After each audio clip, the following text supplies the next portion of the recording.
आज सीएम नीतीश करेंगे सर्वदलीय बैठक में लॉकडाउन और नाइट कर्फ्यू पर होगा विचार विमर्श। वीकेंड लॉकडाउन की बन सकती है संभावना। लालू यादव की जमानत याचिका पर सुनवाई आज हाईकोर्ट में होगी वर्चुअल सुनवाई। दुमका कोषागार में अवैध निकासी मामले में होनी है सुनवाई। बिहार में हथियार के बल पर लाखों की लूट, बदमाशों ने वृद्ध दंपति को बनाया बंधक, पुलिस खंगाल रही सीसीटीवी।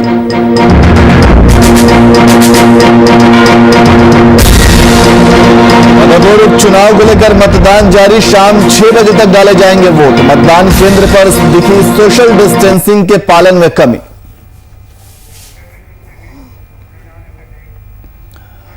नमस्कार, मैं नियाज खान और आप देख रहे हैं वीआईपी न्यूज। अब सीधे रुख करते हैं खबरों की ओर। कोरोना संक्रमण के बीच अपराधियों का तांडव पटना में लगातार जारी है। अपराधियों ने दिन दहाड़े बहादुरपुर थाना क्षेत्र के रामकृष्ण कॉलोनी में एक वृद्ध दंपति को बंधक बनाकर हथियार के बल पर लाखों की लूट की घटना को अंजाम दिया है। बताया जा रहा है कि इस दौरान बदमाशों ने वृद्ध के साथ मारपीट भी की और उनके गहने भी लूट करके चले गए। फिलहाल पुलिस ने मौके पर पहुंचकर छानबीन शुरू कर दी है। पुलिस इलाके के सीसीटीवी फुटेज को खंगाल रही है।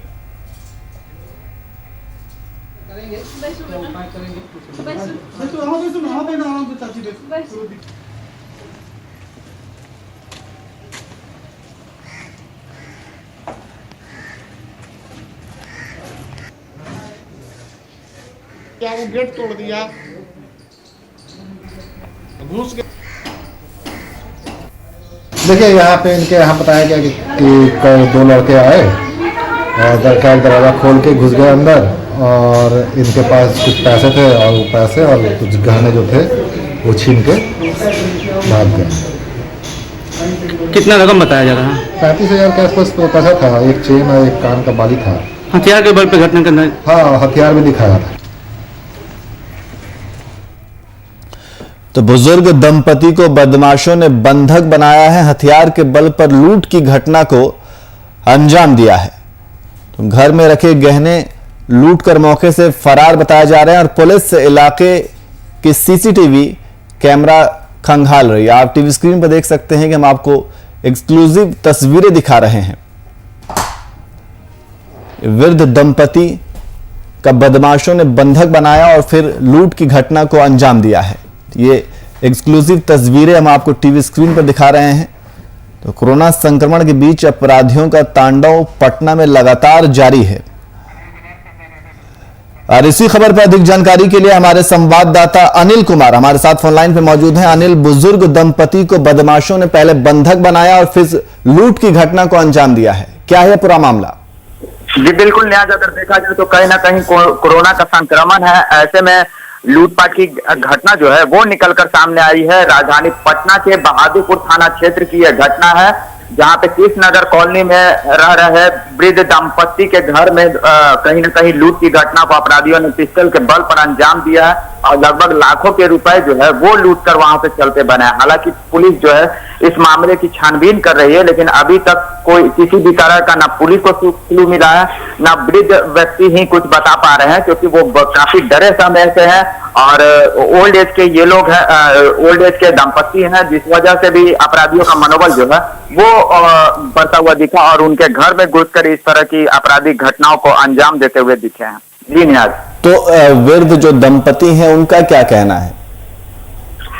वृद्ध दंपति का साफ तौर पे कहना है कि उन्हें ये भी तक मालूम नहीं पड़ा कि उनके दरवाजे पर कौन आया था। हालांकि नॉक किया गया, जिसके बाद वो दरवाजा खोलती है और घर से जो अपराधी होते हैं वो उनके घर में धड़ल्ले तो घुसते हैं और पिस्टल के नोक पर कहीं ना कहीं इस लूट की घटना को अंजाम देते हैं। तो ये प्रशासनिक एक लापरवाही भी कही जा सकती है और जल्द से जल्द अपराधियों को पकड़ने की भी कवायद जो है पुलिस अब शुरू कर रही है। जी बहुत बहुत शुक्रिया तमाम जानकारी के लिए। तो बुजुर्ग दंपति की बदमाशों ने पहले बंधक बनाया, उसके बाद हथियार के बल पर लूट की घटना को अंजाम दिया है। हम आपको तस्वीर दिखा रहे हैं, आप तस्वीरों में देख सकते हैं कि ये वही बुजुर्ग दंपति हैं जिनके साथ लूट पाट की घटना को अंजाम दिया गया है।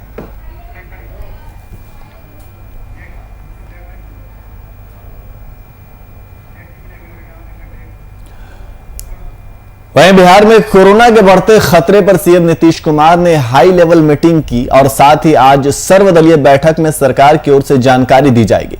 आज की बैठक में जो सुझाव आएंगे उनको लेकर 18 को फिर से बैठक होगी। इस हाई लेवल मीटिंग में बिहार के स्वास्थ्य मंत्री मंगल पांडे के अलावा स्वास्थ्य विभाग के सभी पदाधिकारी मौजूद थे।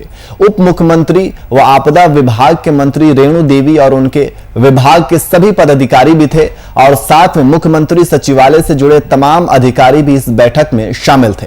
इस मीटिंग को शनिवार को होने वाले राज्यपाल के सर्वदलीय मीटिंग की तैयारी भी माना जा रहा है। शनिवार को जो निर्णय लिए जाएंगे उसे सरकार की ओर से फाइनल कर दिया जाएगा।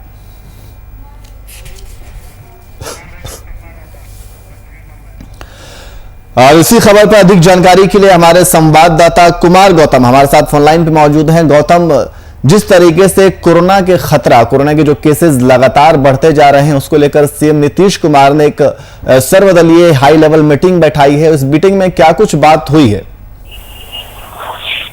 देखिए, जाहिर तौर पे सर्वदलीय बैठक में सभी पार्टियों की राय जानेगी सरकार। और मुख्यमंत्री ने कल भी कहा था कि राज्यपाल ने जिस सर्वदलीय बैठक बुलाई है, कोरोना की ये घड़ी जो है बिहार के लिए चिंता का सबब है और ये सबको बताया जाएगा कि अभी तक कोरोना के लिए सरकार ने क्या क्या किया है और हालात क्या है, सबको सुना जाएगा, राय जानी जाएगी। और इसके जो फ्लैशबैक में अगले यानी कि 18 अप्रैल को आज कल जिस तरह से जिलाधिकारियों के साथ बैठक होगी, तो इन बैठकों के बाद कोरोना के हालात के मद्देनजर जो भी उपयोगी होगा वो किया जाएगा। तमाम जो जरूरी कदम है वो उठाए जाएंगे। तो अभी इंतजार करना होगा इस बैठक के बाद का। और कल का दिन बहुत खास है जब 38 जिलों की जिलाधिकारियों से बात करते हुए मुख्यमंत्री फैसला लेंगे।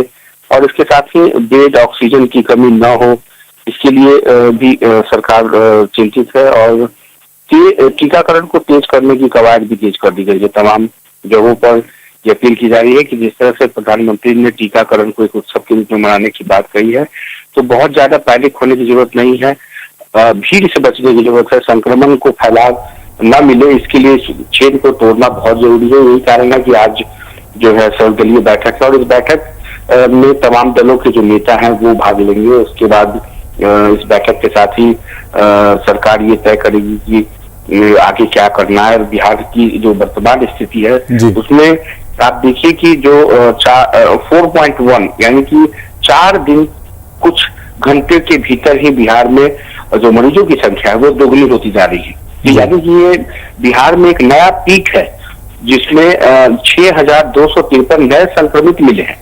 तो कहीं ना कहीं बिहार की स्थिति ठीक नहीं है। राजधानी पटना की बात करें तो पटना में तकरीबन 1364 पॉजिटिव मरीज हैं। जो बिल्कुल गौतम, जिस तरीके से लगातार मामलों में इजाफा होता जा रहा है, इस खतरे को देख करके तो ऐसा ही लगता है कि जिस तरीके से कई राज्यों ने फिर से लॉकडाउन का एक निर्णय लिया है, साप्ताहिक लॉकडाउन का निर्णय लिया गया है, दिल्ली, उत्तर प्रदेश, तो क्या अब बिहार में भी बिहार सरकार जो है वो वीकली लॉकडाउन का निर्णय ले सकती है? क्योंकि लगातार मामले बढ़ते जा रहे हैं, बेड की कमी है, ऑक्सीजन की कमी होगी, वेंटिलेटर की कमी होगी, तो क्या वीकेंड लॉकडाउन की संभावना है? बिल्कुल, न सिर्फ वीकेंड लॉकडाउन की संभावना है बल्कि लॉकडाउन की तरफ अभी जो वर्तमान स्थिति है उसमें बिहार सिर्फ और सिर्फ लॉकडाउन की तरफ बढ़ रहा है और बस सरकार को निर्णय लेना है। क्योंकि आम लोगों के अंदर अभी भी इस बात को लेकर के बेचैनी है और इस बात को लेकर के कि आखिर ये संक्रमण इतना कैसे फैल गया। ये उन व्यक्तियों के अंदर भी फैलता हुआ दिख रहा है जिनका कोई ट्रैवलिंग हिस्ट्री नहीं है, जिन्होंने मार्केट के अंदर वो जो मार्केट नहीं जाते, यानी कि घर के अंदर तक, दहलीज तक कैसे कोरोना पहुंच गया, ये एक बहुत बड़ा सवाल है। दूसरी बात यह है कि क्या अब एक नया जो ये पीक है कोरोना का, जो सेकंड फेज है, क्या ये हवाओं के जरिए संक्रमण तो नहीं फैल रहा? ये एक बहुत बड़ा सवाल है जिसका जवाब न तो सरकार दे पा रही है न प्रशासन के पास है। क्योंकि पूरे देश के में बिहार के अंदर अब संभलने की स्थिति बिल्कुल भी नहीं है। बिहार को अब संभाल पाना ये बेहद चुनौती भरा कदम होगा। सरकार क्या फैसला लेती है ये आज तय हो जाएगा, क्योंकि अब आरोप प्रत्यारोप या बयानों के दौर से निकलना होगा बिहार को। बिहार के जो मंत्री हैं या जो सरकार के जो पार्ट हैं वो लगातार ये कह रहे हैं कि हम अच्छा काम कर रहे हैं, अपनी पीठ थपथपा रहे हैं, लेकिन वर्तमान जो ताजा हालात है उसमें कहीं से भी बहुत कुछ बेहतर होता नहीं दिख रहा और ऐसी संभावना भी नहीं है कि बेहतर हो सकता है। इसलिए क्योंकि मरीजों के हिसाब से, आबादी के हिसाब से जिस तरह से मरीजों की संख्या बढ़ रही है, ये एक बहुत ही चुनौती भरा कदम है, चुनौती की घड़ी है।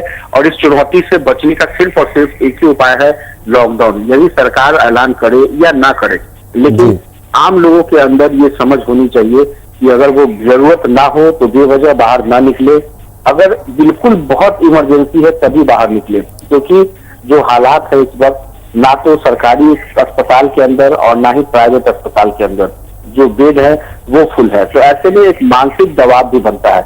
इसलिए दर्शकों से हमारी भी अपील होगी, वीआईपी न्यूज की टीम की तरफ से भी अपील होगी कि बहुत ज्यादा पैनिक होने की जरूरत नहीं है। आप अगर अपने आप बिल्कुल गौतम, दर्शकों को भी, आम जनता को भी अपनी जिम्मेदारियों को बखूबी निभाना पड़ेगा। वो जो भी गाइडलाइन दिए गए हैं उसका पूरी तरीके से वो पालन करे, तभी जाकर के कोरोना के संक्रमण से बचा जा सकता है। बहुत बहुत शुक्रिया तमाम जानकारी के लिए।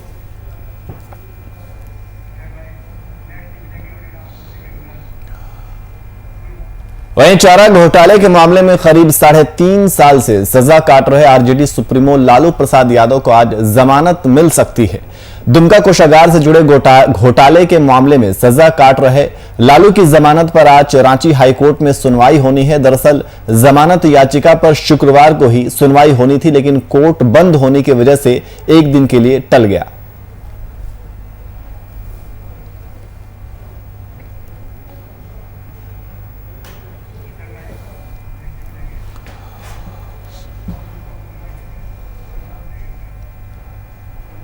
वहीं मधुपुर उपचुनाव को लेकर आज मतदान जारी है और मतदान की प्रक्रिया सुबह 7 बजे से शुरू हो चुकी है। मतदान को लेकर पूरे विधानसभा क्षेत्र में 487 मतदान केंद्र बनाए गए हैं, जहां मतदाताओं की कतार लगी हुई है। हालांकि इस दौरान सोशल डिस्टेंसिंग के पालन में थोड़ी कमी देखने को मिल रही है। इसी बीच शहर के 2 मतदान केंद्रों पर मतदाताओं से बातचीत कर उनके मुख्य मुद्दों की जानकारी ली हमारे मधुपुर संवाददाता राम झा ने। विधानसभा उपचुनाव की आज मतदान की तिथि है और मतदान सुबह 7 बजे से शुरू हो चुका है। विधानसभा में कुल 487 मतदान केंद्र बनाए गए हैं, जिसमें 3,22,000 मतदाता अपने मताधिकार का प्रयोग करेंगे, जिनमें 1,71,000 पुरुष मतदाता हैं, जबकि 1,51,000 लगभग महिला मतदाता हैं। और पूरी तरह से मतदान को लेकर चाक चौबंद व्यवस्था प्रशासन के द्वारा की जा चुकी है। अभी हम लोग हैं मतदान केंद्र संख्या 91 और 92 में, जहां सुबह से ही 7 बजे से ही महिला पुरुषों की लंबी लंबी कतारें देखने को मिल रही है। ये 91 बूथ संख्या है और ठीक इधर पीछे 92 बूथ संख्या है। सुबह से ही महिलाओं की काफ़ी संख्या दिख रही है, वहीं पुरुष भी मतदान के लिए निकल चुके हैं और लंबी लंबी कतारों में दिख रहे हैं। कारण है मतदान प्रतिशत इस कारण से बढ़ सकता है, धूप अधिक है, गर्मी है और साथ ही रमजान का महीना चल रहा है, जिस कारण मतदाता सबसे पहले घर से निकले हैं मतदान को लेकर के। कुछ यहाँ मतदाता हैं, उनसे बात करेंगे कि आखिर किन मुद्दों को लेकर वो अपना वोट कास्ट करेंगे, क्या उनके लिए प्राथमिकताएं होंगी। जी, आप लोग मतदान करने आए हैं, क्या आपकी प्राथमिकताएं होंगी, किन मुद्दों पर आज वोट देंगे आप?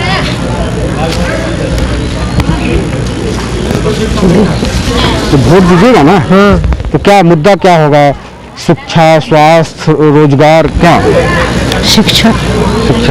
इन लोगों से बात करेंगे आखिर किन मुद्दों को लेकर आज अपना वोट कास्ट करेंगे। ये बताइए, वोट देने आए हैं, क्या मुद्दा होगा, क्या आगे हो? अरे वोट दीजिएगा ना? वोट देगा। हाँ, वोट देगा। तो कैसे प्रत्याशी को चुनिएगा जो मधुपुर का विकास कर पाए? क्या समस्या क्या अभी मधुपुर में बरकरार? आप लोग बढ़िया विकास होना चाहिए, अच्छा काम होना चाहिए, यही हम लोग को राजकाल पे या कुछ नहीं चाहिए। चलिए बताइए, आप बताइए। अच्छा, बहुत बढ़िया है, चल रहा है, बहुत अच्छा, बढ़िया चल रहा है। कैसे प्रत्याशी को चुनिएगा? अच्छा प्रत्याशी, अच्छा एकदम अच्छा को। हाँ, क्या समस्या क्या आपके शहर में अभी भी? बहुत ऐसा समस्या बहुत खराब है, मगर अभी चलना है, जैसे चल रहा है चलेगा, अब क्या करिएगा। क्या खराब, क्या दिक्कत, क्या बताइएगा तब। कोई दिक्कत नहीं है, अभी बहुत बढ़िया, अभी बहुत बढ़िया। और भी कई लोग हैं जो वोट दे चुके हैं। चलिए, आप वोट दिए हैं, किन मुद्दों पर वोट दिए हैं? बस इसके काम की वजह से क्या क्या अभी भी काम जो है अभी शहर में नहीं हुआ, क्या काम का काम नहीं हुआ है, ये जिला नहीं बना है और पानी का है प्रॉब्लम है, इलेक्ट्रिक का प्रॉब्लम है, ये सब मुद्दे पर हमने वोट दिया। जो इन समस्याओं को दूर करेगा वैसे हाँ जी। और यहाँ पर में जो कोरोना को लेकर जो गाइडलाइन है, नहीं ठीक पूरा हो रहा है। आप बताइए, आप तो युवा हैं, किस रूप में आप आज जो मतदान किए तो किस क्या सोच कर मतदान किए, क्या मुद्दा होगा आपके लिए? मुद्दा रहेगा कि बिजली, पानी, शिक्षा और स्वास्थ्य, ये 4 चीज़ मेन मुद्दा है। अभी कोरोना काल है जिसमें कि स्वास्थ्य का सरकारी अस्पताल में इंतज़ाम होना चाहिए गरीबों के लिए, और शिक्षक के यहाँ चाहिए, सरकारी कॉलेज वगैरह चाहिए, तो ये सब मुद्दा मेरा है। बहुत बहुत धन्यवाद। तो साफ तौर पर मैं आपने सुना कि सबसे बड़ा मुद्दा कि मधुपुर को जिला बनाना है, मधुपुर जिला बनना चाहिए और मधुपुर जिला बनेगा तभी इस शहर का समुचित विकास हो पाएगा। साथ ही जो मूलभूत समस्याएं हैं, शिक्षा, स्वास्थ्य, पानी, इन सभी समस्याओं को दूर करने के लिए जो पहल करेंगे वैसे प्रत्याशी को मधुपुर के मतदाता चुन रहे हैं और उन्हें चुन करके वो विधानसभा भेजेंगे। सहयोगी प्रिंस समद आकाश कुमार के साथ रामचंद्र झा, VIP न्यूज। वहीं यूपी में त्रिस्तरीय पंचायत चुनाव के पहले चरण का चुनाव 15 अप्रैल को संपन्न हो गया है। इसी दौरान झांसी में धरना प्रदर्शन भी देखने को मिला। बता दें कि मतदान के बाद गरौट के विधायक और बीजेपी नेता जवाहरलाल राजपूत बूथ कैप्चरिंग के आरोप लगाते हुए नवाबाद थाने में धरना पर बैठ गए हैं। उनका आरोप है कि बूथ कैप्चरिंग के खिलाफ पुलिस तानाशाही रवैया अपना रही है। वहीं पुलिस और पीठासीन अधिकारी की संलिप्तता से बूथ कैप्चरिंग को अंजाम दिए जाने की बात कही है। विधायक की मांग है कि जब तक इस मामले में आरोपियों की गिरफ्तारी नहीं होगी तब तक वो धरने पर काबिज रहेंगे। एक प्रत्याशी ने थानाध्यक्ष और पीठासीन अधिकारी से मिलकर बूथ कैप्चरिंग कराई, उसका गांव वालों ने विरोध किया, उसमें पथराव हुआ। इसके बाद जो पीड़ित पक्ष था वो यहाँ जिलाधिकारी और SSP से मिलने के लिए कचहरी आए थे और उसके बाद हमें भी प्रार्थना पत्र दिया उन्होंने, तो हमने समय मांगा। SSP ने 7:30 का समय दिया, लेकिन इसके पूर्व SSP ने उन्हें कचहरी से उन लोगों को अरेस्ट करा लिया, बल्कि उनको भी अरेस्ट करा लिया जो हमारे साथ बैठे हुए थे।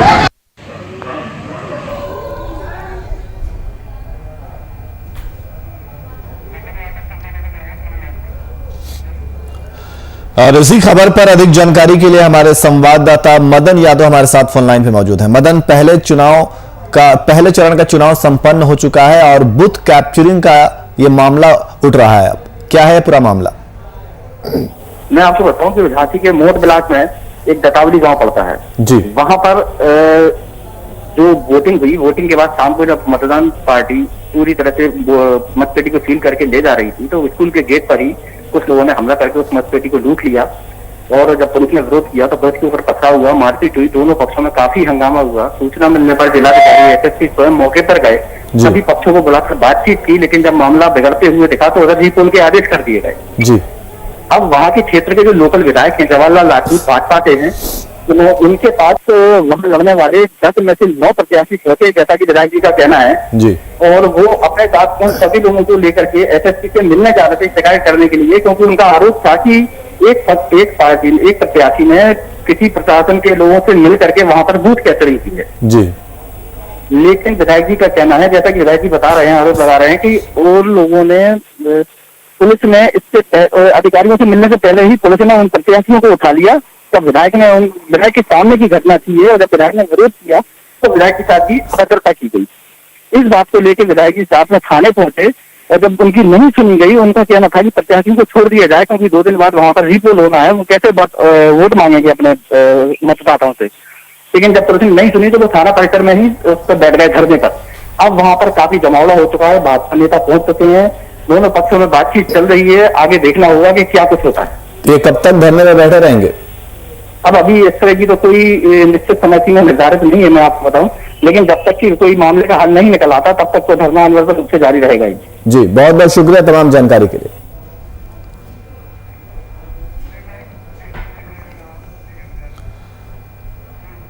एक ओर सरकार बिहार शरीफ को स्मार्ट सिटी बनाने के लिए करोड़ों खर्च कर रही है, तो वहीं दूसरी ओर आम जनता को मूलभूत सुविधाओं के लिए सड़क पर उतरना पड़ रहा है। पूरा मामला भैंसासुर मोहल्ले का है, जहां पानी की परेशानियों को लेकर महिलाएं सड़क पर प्रदर्शन के लिए आ गई। उनका कहना है कि 15 दिन से मोहल्ले में पानी सप्लाई नहीं हो रहा है। वार्ड पार्षद से शिकायत के बाद भी उनकी समस्या से निजात नहीं मिला, जिसके चलते उन्हें सड़कों पर उतरना पड़ा।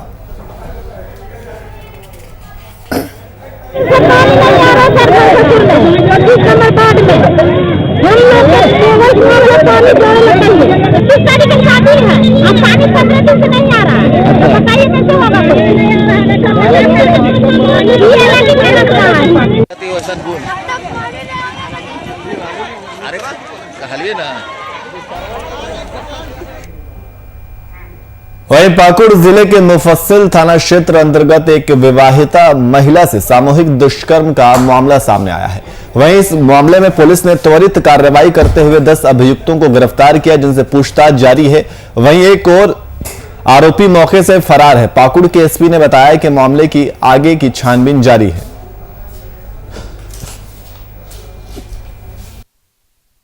एक लड़की के साथ गांव के ही उसके संबंधी 11 ने रेप किया है, ऐसी सूचना मिली थी मुझे। कोरोना काल में इस तरह के वारदात को पाकुड़ पुलिस मैंने गंभीरता से लिया और कई टीम गठन किया, जिसके फलस्वरूप अभियुक्त सभी अभियुक्त 11 अभियुक्त को महज 10 घंटा के अंदर हमने पकड़ के सलीके के पीछे भेज दिया और कांड को सफल उद्भेदित किया है। कड़ी से कड़ी सजा दिलाने की कार्रवाई सभी अभियुक्तों पर की जा रही है। वहीं मधुबनी में अचानक मौसम के करवट बदलने से जहां एक तरफ लोगों को गर्मी से राहत मिली, तो वहीं दूसरी ओर किसानों की परेशानियां भी बढ़ गई। आपको बता दें कि ओलावृष्टि होने से किसानों की फसल भी प्रभावित हुई। जैसे आम, लीची, रबी की फसल काफी नुकसान हुआ। इसी के साथ ओलावृष्टि का असर कच्चे मकानों पर भी देखने को मिला।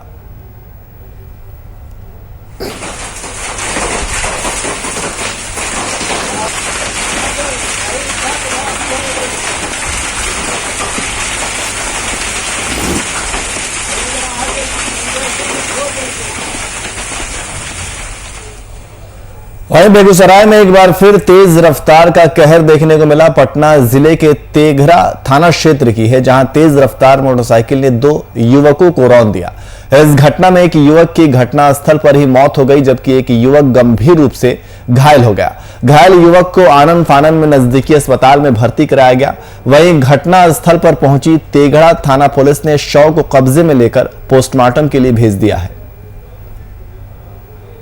इसे में जानकारी मिला, एक तो और जो साथी इसका था ना, वही फोन किया दूसरे जगह, वहाँ पे हमको मैसेज मिला। क्या मैसेज मिला? मैसेज मिला कि एक्सीडेंट कर गया है, तो जाइए वो तेघरा हॉस्पिटल। वहाँ पर जब गए तो वहाँ से मालूम हुआ कि जब डेथ कर गया है तो थाना में रखा हुआ है। वहीं पूर्व मंत्री के.एन. त्रिपाठी ने डाल्टनगंज स्थित अपने आवास पर बीते दिन प्रेस वार्ता का आयोजन किया। पीसी में उन्होंने मौजूदा केंद्र सरकार पर निशाना साधते हुए कई गंभीर आरोप लगाए हैं। उनका कहना है कि जहां पूरा देश कोरोना से त्रस्त है, वहां पीएम सिर्फ बंगाल और तमिलनाडु में चुनावी रैली संबोधित करने में व्यस्त है। साथ ही उन्होंने पीसी में संक्रमण के रोकथाम के लिए अस्पताल में बेड बढ़ाए जाने और ऑक्सीजन सिलेंडर बढ़ाए जाने की मांग पर भी विशेष जोर दिया। जब देश में पूरे भारत में 200-400 लोग कोविड के पेशेंट हुए थे, तो पूरे देश को अचानक लॉकडाउन कर दिया गया था। आज जब प्रतिदिन 2-2 लाख लोग इन्फेक्टेड हो रहे हैं देश में और मरने वालों की संख्या हजारों में है, उस समय प्रधानमंत्री और देश के गृह मंत्री रैली कर रहे हैं, लाख की भीड़ को संबोधित कर रहे हैं। ये आश्चर्यजनक घटना है कि क्या हो गया हमारे देश के इन प्रधानमंत्री और गृह मंत्री को। वहीं मुजफ्फरपुर जिले के गायघाट प्रखंड का युवक अपने साथियों के साथ बीते कुछ दिनों से पाकिस्तान में है। दरअसल घटना बीते 18 मार्च की है, जब गुजरात के पोरबंदर से फिशिंग बोट में काम करने के दौरान दिनेश और उसके साथी भटककर पाकिस्तान के समुद्री सीमा में चले गए, जिसके बाद पाकिस्तानी नेवी ने उन्हें गिरफ्तार कर लिया। दिनेश को वापस लाने की कवायद में परिजनों ने स्थानीय सांसद की मदद से पीड़ित युवक को वापस लाने की विदेश मंत्रालय से गुहार लगाई है। हमारे बचवा गेल है यहाँ से भादवे बेर में, तकर बाद 9 तारीख के मार्च में उन्हें बातचीत हो चला, कई मार्च से 9 तारीख में सांझ तक बात भेल 8-9 बजे तक, तकर बाद बात न हो रहा है। अच्छा, क्या चाहते हैं आप? वह सरकार से मदद मांगे थी कि हमारे बच्चा कहाँ है, मालूम भेल कि बालू फोर बंदर से या मछली मारने बच्चा कोनो चिचड़ियों का रहता है वहाँ। फिलहाल बुलेटिन में इतना ही। देश और दुनिया की तमाम खबरों के लिए देखते रहिए VIP न्यूज। नमस्कार।